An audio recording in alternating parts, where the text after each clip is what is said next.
समाज नावं ठेवतो, बघा दुःख आहे का तिला.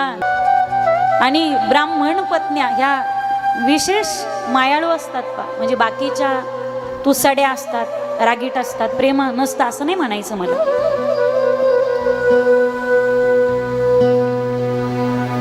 त्यांनी कामावर ठेवून घेतलं.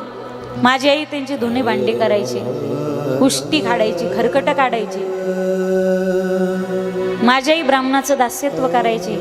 आणि ते साधू संत ज्यावेळी चातुर्मासात प्रवचन करायचे ना, मी पुढे बसून ऐकायचो. 5 वर्षाचं लेकरू मांडी घालून एकाग्रतेने ऐकायचं. माझा बाल सुलभ स्वभाव, ते संतवृंद प्रसन्न व्हायचे माझ्यावर. ज्यावेळी भजन चालेल मी उठून नृत्य करायचो समोर. त्यांची विशेष कृपादृष्टी माझ्यावर होती. त्यांना माझा तो बाल सुलभ स्वभाव